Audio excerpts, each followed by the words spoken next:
Hello everyone, मेरे channel में आपका स्वागत है। तो आज की लेस्बियन स्टोरी मेरी बाकी स्टोरी से बहुत ही अलग है, बहुत ही यूनिक है और इस कहानी की जो एंडिंग है वो तो अनदर लेवल है। तो या वीडियो एंड तक जरूर देखना क्योंकि स्टोरी बहुत ही रोमांटिक और बहुत ज्यादा अमेजिंग होने वाली है। सो या वीडियो एंड तक जरूर देखना। और वीडियो स्टार्ट करने से पहले चैनल पे पहली बार आए हो तो प्लीज यार जल्दी से सब्सक्राइब कर लो। आप में से बहुत लोग सब्सक्राइब नहीं करते। तो कहानी शुरू करते हैं एक लड़की से जिसका नाम है हेजल और ये एक ब्रिटिश है और ये ब्रिटेन में रहती है। हेजल एक मैगजीन में काम करती है और दुनिया के बहुत सारे देशों में घूम घूम के उसे एक्सप्लोर करती है। एक्सप्लोर करके वो नए नए देशों के कल्चर के बारे में लिखती है, उन्हें जानती है। लास्ट टाइम हेजल जब वियतनाम घूमने गई थी तो वहाँ पे उसे एक लड़की के साथ फ्रेंडशिप होती है और वो लड़की एक इंडियन थी और उस लड़की का नाम था विद्या। विद्या पेशे से फोटोग्राफर है और उसे भी नए नए देशों के बारे में जानना, उन्हें एक्सप्लोर करना बहुत ही पसंद है। विद्या एक फोटोग्राफर के साथ साथ एक गाइड भी थी। गाइड होने की वजह से ही विद्या को सभी देशों के बारे में हिस्ट्री पता थी। मतलब कि आज तक विद्या जिस जिस देश में घूमी है उस देश के बारे में वो जानती है, उस देश की हिस्ट्री को भी वो जानती है। विद्या एक बहुत ही वेल एजुकेटेड लड़की है और वो एक लेस्बियन है और ये बात उसे पता है। विद्या फोटोग्राफी करके और लोगों को गाइड करके बहुत सारे पैसे कमाती है और वो पैसों से अपने कॉलेज की फीस भरती है। हेजल सिर्फ एक बार ही इंडिया आई थी और वो इंडिया में आके सबसे पहले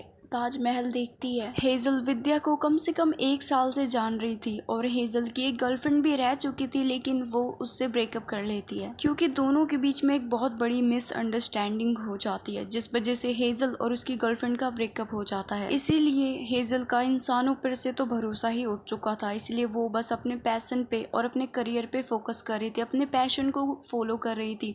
उसका पैशन यही था कि वो जब तक जिंदा है तब तक पूरे देश दुनिया को घूम ले। हेजल इंडिया आई थी और उसे उस मैगजीन की कंपनी ने भेजा था। जब हेजल को पता चला कि वो इंडिया जा रही है तो वो बहुत ही खुश थी क्योंकि उसे इंडियंस लोग और इंडिया के कल्चर, इंडिया का फूड बहुत ही पसंद है। वो बहुत खुश थी क्योंकि वो इंडिया को एक्सप्लोर करने वाली थी। हेजल अभी सिर्फ विद्या की दोस्त थी और वो विद्या से बहुत सारे हिंदी वर्ड्स सीखती है, लेकिन अब इन दोनों में ज्यादा बातें नहीं हो पाती है क्योंकि दोनों बिजी रहते हैं। विद्या का एग्जाम आ रहा था जिस वजह से वो पढ़ाई पे फोकस करती है, एग्जाम की तैयारी करती है और वो ज्यादा किसी लड़कियों में इंटरेस्ट नहीं लेती क्योंकि उसे उसके मम्मी पापा का पता था कि उसकी जो मम्मी पापा है वो कभी भी एक लड़की के साथ शादी करने के लिए उसे कभी भी अलाउ नहीं करेंगे। और विद्या के साथ जो पास्ट में हुआ वो उस वजह से भी बहुत टूट चुकी थी, बहुत ही दुखी थी। हेजल और विद्या तो अभी सिर्फ कॉल पे और ऑनलाइन ही बातें किया करते थे। हेजल विद्या को ऑफर करती है कि मुझे इंडिया को एक्सप्लोर करना है और मेरी गाइड तुम बन जाओ, तुम्हें तो अपने इंडिया के बारे में पता ही होगा ना, मुझे सिर्फ तुम पे ही भरोसा है, तुम एक काम करो मेरी गाइड बन जाओ। विद्या तो हेजल को मना करती है, वो कहती है कि मुझे बहुत सारे काम है, तुम किसी और गाइड को हायर कर लो। तो हेजल विद्या को बहुत ही अच्छी खासी रकम ऑफर करती है। वो कहती है कि तुम जितना बोलोगी मैं तुम्हें उतने पैसे दूंगी, लेकिन प्लीज मेरी गाइड बन जाओ। विद्या कहती है हम दोनों दोस्त हैं और दोस्ती में पैसे वैसे की कोई बात होती नहीं है, चलो कोई नहीं मैं तुम्हारी गाइड बन जाती हूँ क्योंकि मेरा तो यही काम है। फिर विद्या कहती है मैं तुम्हारी गाइड तो बन जाऊंगी अगर तुम 1 महीने के बाद आओगी क्योंकि मेरे अभी एग्जाम चल रहे हैं और मैं भी एग्जाम की तैयारी कर रही हूँ। तो हेजल उसे कहती है ठीक है मैं 1 महीने के बाद आ जाऊंगी और तब तक विद्या अपने पढ़ाई पे फोकस करती है।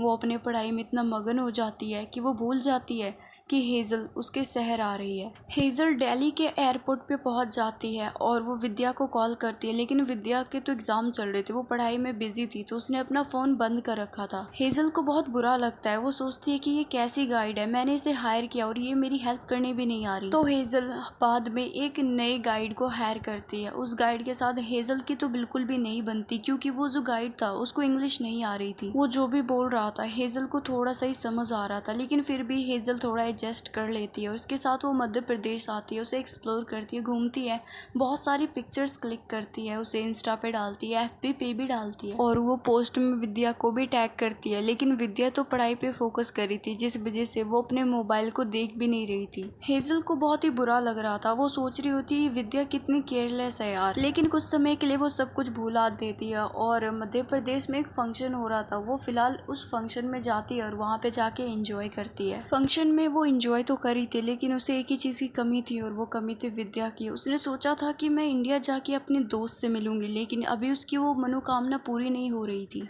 हेजल ने कभी सोचा नहीं था कि वो विद्या से मिलने के लिए इतना तड़पेगी, इतना परेशान होगी। उधर विद्या का एग्ज़ाम ख़त्म हो जाता है और विद्या अपना मोबाइल उठाती है और सभी सोशल मीडिया को चेक करती है। वो देखती है कि हेजल इंडिया आ गई है और उसने बहुत सारी जगह पे घूम भी लिया। वो देखती है कि उसने सारे पोस्ट में विद्या को टैग किया है। ये देख के विद्या को बहुत बुरा लगता है कि वो अपने फ्रेंड से अभी तक मिल भी नहीं पाई। फिर विद्या तुरंत अच्छे से कपड़े पहनती है और वो उस होटल के पास चली जाती है जहाँ पे हेजल ठहरी हुई है। वो हेजल को कॉल करती है, लेकिन हेजल किसी गाँव में आई हुई थी और उस गाँव को वो जान रही थी। वहाँ की तस्वीरें खींच रही थी, वहाँ पे जो छोटे छोटे बच्चे थे उनके साथ बैठी हुई थी, उनसे बातें कर रही थी। फिर विद्या को पता चलता है कि हेजल इस गांव में गई है और विद्या तुरंत उसके पास पहुंच जाती है। फिर वो हेजल को देखती है कि हेजल छोटे छोटे बच्चों के साथ बैठी हुई है। हेजल को देख के विद्या को बहुत खुशी होती है, उसे बहुत अच्छा लगता है। फिर वो सोचती है कि मैं हेजल को क्या बोलूँ, सॉरी बोलूँ या कुछ और बोलूँ। फिर हेजल भी विद्या को देख लेती है। फिर विद्या हेजल के पास जाती है, उसे हाय करती है, लेकिन हेजल थोड़ी सी गुस्सा थी। वो कहती है कि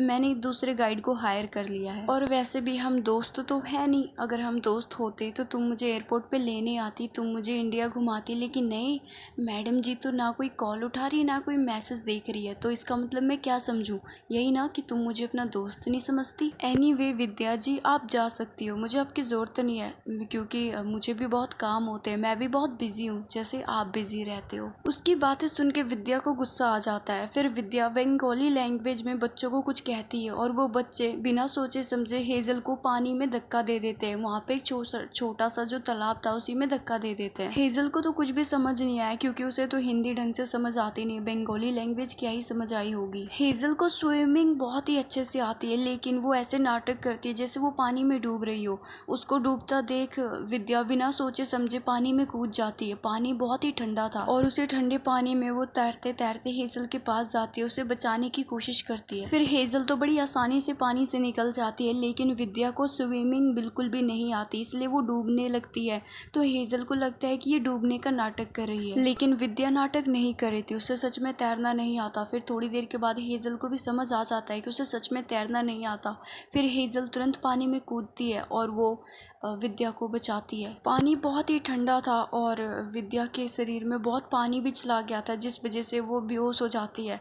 तो हेजल तुरंत अपने गुलाबी होठ से विद्या के गुलाबी होठों पे होठ रखती है और उसे CPR देने लगती है। फिर हेजल इशारों ही इशारों में बच्चों से कहती है कि जाओ जल्दी से किसी पास के डॉक्टर को बुला लाओ, और बच्चे ऐसा ही करते हैं, वो दौड़े दौड़े जाते हैं किसी डॉक्टर के पास। और इधर हेजल विद्या को CPR दे रही थी, उसके पेट से पानी निकाल रही थी। हेजल बहुत ही डर चुकी थी क्योंकि उसके पेट से बहुत ज़्यादा पानी आ रहा था। फिर डॉक्टर आते हैं और वो विद्या का चेकअप करते हैं। वो कहते हैं कि ठीक है, ये बस थोड़ा सा ज़्यादा पानी चला गया शरीर में, इस वजह से थोड़ी सी कमजोरी हो गई है। फिर डॉक्टर हेजल को शाबाश कहते हैं। वो कहते हैं कि आपने सही वक्त में इसका पानी निकाला, इसे CPR दिया, अगर नहीं देते तो शायद ये केस थोड़ा सीरियस हो जाता। फिर डॉक्टर विद्या को एक इंजेक्शन देते हैं। फिर वो डॉक्टर कहते हैं कि कुछ दिन के लिए इसे क्लिनिक में रखना पड़ेगा। फिर विद्या को क्लिनिक में रखते हैं कुछ दिनों के लिए। फिर ट्रीटमेंट पूरा हो जाता है तो हेजल अपनी कार लेके आती है और उसमें विद्या को बिठाती है, और जहाँ पे हेजल ने अपना होटल बुक कर रखा है उसे अपने होटल पे लेके जाती है। होटल रूम में ले जाने के बाद हेजल विद्या को बेड पे लिटा देती है, उसे कॉफ़ी देती है और विद्या को थोड़ी सी गर्माहट होती है, लेकिन वो अभी भी खांस रही थी। फिर हेजल सोचने लगती है कि जब विद्या को तैरना नहीं आ रहा था तो वो बिना सोचे समझे पानी में क्यों कूद गई। विद्या का मासूम चेहरा देखकर हेजल को विद्या पे बहुत ही प्यार आने लगता है। अब विद्या ने हेजल के दिल में बहुत सारा रिस्पेक्ट और प्यार जमा कर लिया था। हेजल अपने हाथों से विद्या को सूप पिलाती है ताकि उसकी पूरी बॉडी में गर्माहट आए। फिर हेजल विद्या को फ्राइड फिश खिलाती है तो विद्या को थोड़ी सी गर्माहट होती है, उसे थोड़ा सा अच्छा फील हो रहा होता है। विद्या देखती है कि हेजल उसकी कितनी केयर कर रही है और धीरे धीरे अब विद्या भी हेजल को पसंद करने लगी थी। दोनों एक दूसरे से पहली बार मिले थे, दोनों सिर्फ कॉल पे ही बात करते थे, यानी कि लॉन्ग डिस्टेंस फ्रेंडशिप थी इनकी। लेकिन अब ये दोनों बहुत ही करीब आ चुके थे, दिल में एक दूसरे के लिए प्यार जग उठा था। हेजल जब लैपटॉप खोल के अपना काम कर रही होती है और वो विद्या को देखती है और विद्या भी हेजल की आंखों में देखती है, तो दोनों के दिल में प्यार की एक चिंगारी उठने लगती है। हेजल अब चाह रही थी कि विद्या जल्दी से जल्दी ठीक हो जाए। फिर 2-4 दिन के बाद विद्या ठीक होने लगती है। उसे अंदर से बहुत ही अच्छा महसूस हो रहा होता है। विद्या पूरी तरह से तो ना सही, लेकिन थोड़ी सी वो ठीक हो जाती है और वो ठीक हो के सोचती है कि हेज़ल को जो खाना पसंद है वो बनाएगी। लेकिन होटल में ज़्यादा अरेंजमेंट नहीं था, इस वजह से हेज़ल बोलती है कि मेरे पास कुछ बर्तन है तो तुम चाहो तो उसमें बना सकती हो। तो हेज़ल ऐसे ही करती है और वो हेज़ल के बर्तनों में उसके लिए नॉन ऑयली और नॉन स्पाइसी खाना बनाती है। हेज़ल जब उसके हाथों का बना हुआ खाना खाती है तो वो कहती है कि वाह, तुम तो बहुत अच्छा खाना बनाती हो। खाना खा के उसे कुछ स्पाइसेस के बारे में भी पता चलता है और हेज़ल अपने एक लैपटॉप में उस स्पाइसेस के नाम लिखती है। वो नाम इसलिए लिखती है ताकि वो अपनी मैगजीन में उसे छाप सके। फिर विद्या हेज़ल को बाहर घुमाने के लिए ले जाती है। दोनों मध्य प्रदेश को एक्सप्लोर करते हैं, वहाँ की बहुत सारी जगहों को घूमते हैं, देखते हैं। वो दोनों साथ में घूम रहे थे और साथ में अपना टाइम स्पेंड भी कर रहे थे। दोनों एक दूसरे से अब दिल की बातें भी शेयर करने लगते। दोनों साथ में डिनर करते, एक दूसरे को देखते, हंसते और बहुत सारी बातें करते। दोनों को एक साथ बहुत ही अच्छा लग रहा था। दोनों एक दूसरे की कंपनी को एंजॉय कर रहे थे। फिर एक दिन हेज़ल को पता चलता है कि कोलकाता में प्राइड का कोई सेलिब्रेशन हो रहा है। तो हेज़ल विद्या से कहती है कि सुनो, मुझे कोलकाता लेके चलो, क्योंकि मैं प्राइड के बारे में अपने मैगजीन में लिखना चाहती हूँ। मैं उस चीज़ को एक्सप्लोर करना चाहती हूँ। विद्या तो उसे हाँ बोल देती है, लेकिन विद्या अंदर से बहुत नर्वस थी, क्योंकि वो सोचती है अगर उसके मम्मी पापा को पता चल गया तो वो बहुत ही चिल्लाएंगे, वो बहुत डांटेंगे और पता नहीं उसके साथ क्या करेंगे। फिर विद्या उसके साथ कोलकाता चलने के लिए तैयार हो जाती है। कोलकाता पहुंच के वो प्राइड में जाते हैं और हेज़ल और विद्या दोनों एक जैसा ही ड्रेस पहनते हैं। दोनों एक दूसरे को देखते हैं और एक दूसरे को देख के एक आकर्षण, एक अट्रैक्ट महसूस करते हैं, क्योंकि अब वो दोनों कहीं ना कहीं एक दूसरे से प्यार करने लग गए थे। दोनों प्राइड सेलिब्रेशन में जाते हैं और खूब डांस करते हैं, बहुत सारे लोगों से भी मिलते हैं और वहाँ के जो डिफरेंट फूड थे उनको भी टेस्ट करते हैं। दोनों खाते पीते हैं, बहुत इंजॉय करते हैं और इतना इंजॉय आज तक विद्या ने कभी नहीं किया था। फिर वहाँ पे एक रोमांटिक सॉन्ग प्ले होता है और उस सॉन्ग पे हेज़ल और विद्या साथ में सालसा करते हैं। दोनों सालसा करते रहते हैं। फिर हेज़ल का थोड़ा सा कंट्रोल खो जाता है और वो सबके सामने विद्या के होठों पे किस कर लेती है और वहाँ पे जितने भी गे कपल और लेस्बियन कपल थे और वो भी अपने पार्टनर्स के होठों पे किस करने लगते हैं। दोनों पार्टी से बाहर आते हैं और बाहर जो एक बेंच लगी थी उस पे बैठ के दोनों एक दूसरे से बातें करते हैं, टाइम स्पेंड करते हैं। पार्टी में दोनों ने थोड़ी थोड़ी सी ड्रिंक कर ली थी। विद्या तो लिमिट में ही थी, लेकिन हेज़ल ने तो अनलिमिटेड ड्रिंक कर रखा था। तो विद्या ही हेज़ल को संभालते हुए होटल रूम में लेके जाती है। जब वो दोनों होटल पहुंचते हैं तो हेज़ल बिना सोचे समझे अपने सारे कपड़े उतार देती है और वो बिल्कुल निर्वस्त्र हो जाती है। हेज़ल तो विदेश की रहने वाली थी, तो उसके लिए ये सब तो बहुत नॉर्मल था, लेकिन उसे पता नहीं था कि सामने वाले पे क्या बीत रही है। जब विद्या हेज़ल को ऐसा नेकेड देखती है तो उसको तो बहुत ही शर्म आती है। वो शर्म से पानी पानी होती है और जो भी उसे नशा चढ़ा हुआ था वो भी नशा उतर जाता है, क्योंकि अब उसे हेज़ल का नशा चढ़ने वाला था। फिर हेज़ल विद्या के पास आती है, उसके साइनेस को कम करती है, उसे अपने करीब खींचती है, उसके होठों को चूमने लगती है। फिर हेज़ल विद्या को बेड पे लिटा देती है, वो उसके ऊपर आ जाती है, उसे चूमने लगती है और अब विद्या भी उसके चूमने को एंजॉय करने लगती है। उसे बहुत ही मज़ा आ रहा होता है। फिर हेज़ल विद्या को अपने ब्रिटेन स्टाइल में प्यार करती है, उसे बहुत ही मज़े देती है। फिर दोनों साथ में इंटीमेट हो जाते हैं। इंटीमेट होने के बाद दोनों एक दूसरे के बाहों में ही सो जाते हैं। फिर सुबह होती है तो विद्या देखती है कि उसके फ़ोन पे उसके पापा का बहुत मिस कॉल आया है। वो तो डर जाती है। फिर वो अपने पापा को कॉल लगाती है। फिर उसके पापा कॉल उठाते हैं और वो विद्या पे बहुत ही चिल्लाने लगते हैं, उसे बहुत ही खरी खोटी और बुरी बातें बोलने लगते हैं। विद्या के पापा बोल रहे थे कि तुझ जैसी लड़की होने से अच्छा होता कि मेरी कोई बच्ची ही नहीं होती। अब तुझे घर आने की कोई जरूरत नहीं है, जिधर है ना तो वहीं पे मर जाइयो। विद्या को तो समझ नहीं आ रहा था कि क्या हो गया। उसका बाप कहता है कि तू जिसके साथ गुल छड़ उड़ा रही है ना, मुझे उसके बारे में सब पता चल गया है। अब तू इस घर में कभी मत आ जियो, मैं तेरी शक्ल कभी नहीं देखना चाहता। उसके पापा को विद्या और हेज़ल के बारे में ऐसे पता चला, उन्होंने न्यूज में विद्या और हेज़ल को किस करते हुए देख लिया था। विद्या को जब ये पता चलता है कि उसके पेरेंट्स को सब पता चल गया तो उसके पैरों से तो जमीन ही खिसक जाती है। अब विद्या के साथ क्या होगा? क्या उसके इस मुश्किल घड़ी में हेज़ल उसका साथ देगी या छोड़ देगी? ये तो हम नेक्स्ट पार्ट में देखेंगे। फर्स्ट पार्ट में बस इतना ही। Thanks for watching guys. Video पसंद आई तो वीडियो को लाइक करना। नेक्स्ट पार्ट के लिए चैनल को जल्दी से सब्सक्राइब कर लो यार, और हाँ,